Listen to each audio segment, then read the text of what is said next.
Please பா, ஜுன்னுவை நான் வர சொல்றேன். இப்ப ஜொன்னு அங்கிருந்து தனியா எப்படி வருவான்? தனியா எதுக்கு வர போறான்? அர்ஜுன் அங்கிள் கூட இருக்கார்ல, அவரே அவனை கூட்டிட்டு வருவாரு. ஆ, கோயிலுக்கு போகணும்னு நினைச்ச உடனே இவ்வளோ பிரச்சனை வருதே. ச்சே. அப்பா போனை கொடுங்க.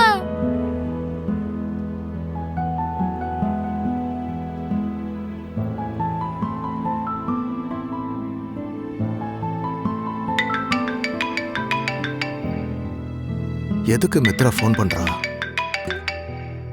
ஹலோ ஹலோ அர்ஜுன் அங்கிள், நான் தான் லக்கி பேசுறேன். சொல்லு லக்கி. நாங்க எல்லாரும் கோவிலுக்கு போயிட்டு இருக்கோம். நீங்களும் உடனே ஜுன்னுவை கூட்டிட்டு உடனே கோவிலுக்கு வந்துடுங்க. இப்ப வா. அதுவும் நாங்க எதுக்கு லக்கி? ஜாலியா இருக்கும், வாங்க அங்கிள். ப்ளீஸ் அங்கிள், நான் உங்ககிட்ட எப்பவுமே எதுவுமே கேட்டதில்லல்ல.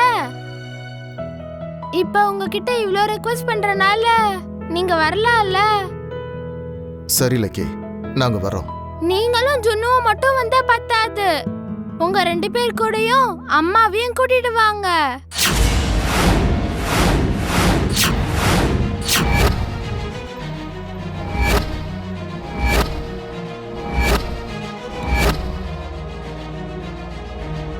அவங்களால வர முடியாது லக்கி, அவங்க கொஞ்சம் பிஸியா இருக்காங்க. பிஸின்னுலாம் என்கிட்ட சொல்லாதீங்க, அம்மாவை எப்படியாவது கூட்டிட்டு வாங்க.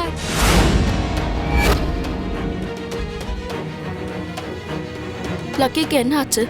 எப்ப பார்த்தாலும் என்ன மாட்டி விடுறதுக்கே பிளான் பண்ணிக்கிட்டு இருக்கா. அங்கிள், அம்மாவை கூட்டிட்டு வந்துடுவீங்கல்ல?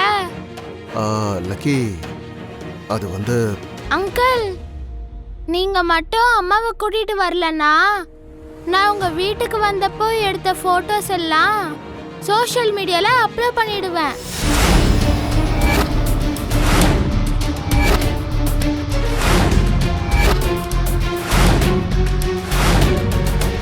லக்கி எதுக்காக இந்த மாதிரி தப்பான டெசிஷன்ஸ் எல்லாம் எடுத்துட்டு இருக்கா?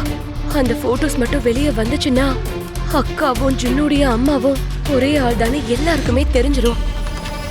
பதில் சொல்லுங்க அங்கிள். அந்த போட்டோஸ் எல்லாம் சோஷியல் மீடியால போஸ்ட் பண்ணிடுவேன்.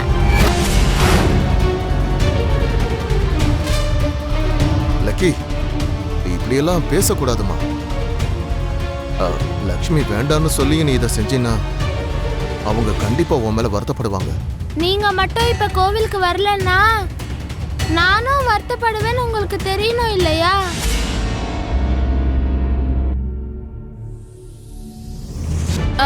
லக்கி, அந்த போனை என்கிட்ட கொடு, நான் அர்ஜுன் கிட்ட பேசணும். ஹலோ மிஸ்டர் அர்ஜுன், நான் தான் சம்யுக்தா பேசுறேன். சொல்லு லக்ஷ்மி. நீங்க ஜுன்னுவையும் ஜுன்னுவோட மதரையும் கோயிலுக்கு கூட்டிட்டு வந்தாகணும், அவ்வளவுதான்.